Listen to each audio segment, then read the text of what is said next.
I'm not late night creeping. I'm not out. I was supporting the bad habit that I had accumulated for myself, the demons that I'm wrestling with.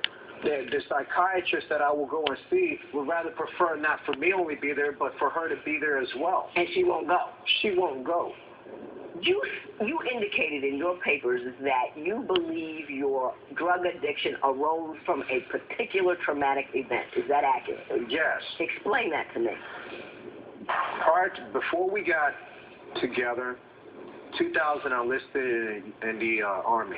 There was a guy that I met, okay? He was married. He showed me a picture of his family, his children. And he had went ahead. And don't look him up on Facebook either. Let me go to this club. Let's go out to this club and party up. At the time, I'm single, so I'm thinking, okay, I'm gonna have a few drinks. I'm gonna see some women. I'm just gonna have a good time. Okay, it didn't turn out to be like that. I went and had a drink that he had purchased for me. I didn't go with him. I was sitting at the dance floor. He went and got the drink, and I drank it, and he says, are you good? I'm going to go get you a Long Island iced tea. By the time he came back with that Long Island iced tea, I was already having visual problems, audio problems, and things was not seeming normal. So you think he put something in that drink? Yes, that he had drugged up my drink. Because shortly after that, I told him, look, I'm not feeling well. I want to go home. Can you take me home? Nah, man, I'm going to take good care of you. I'm going to take good care of you. Okay, I'm going to bring you to my place. And that's all I kept hearing. What I remember is that I got in his vehicle. I was vomiting. By the time I got in his home, I asked him to help me out to use the restroom. After that, I remember being unconscious. I remember getting up, and I was in the bed without no clothing on, and this gentleman on top of me performing other things that were not something that you would do. Yes. You were molested. Yes, sexually assaulted.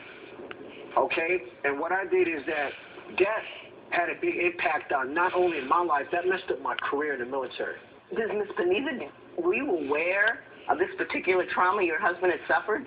I didn't know all the details when we first met, when we were dating. That happened before we met. Does that help you understand a little bit? I mean, it doesn't make being a drug addict okay, but it does explain at least the genesis of the problem. I understand, okay? I relate to it, but it's been 6 months since I slept in bed since last night. And I understand what he's been through, but we've been together. It's been 9 years total since we've been together. And we don't have a car. He pawned his car. She's having social issues, poor thing. He can say, oh, yes, she won't go with the counselor. She won't go to the counselor with me. I was working. I was the only one working, and we didn't have enough money to pay for a babysitter. And he said, you can't bring the baby. Again. It's not that I wouldn't support Oh, baby. She can't support. In the courtroom. It turns out he fell asleep after watching porn, and he had some fries or something on the stove, and it set the whole kitchen on fire. Did you light the house on fire after watching porn?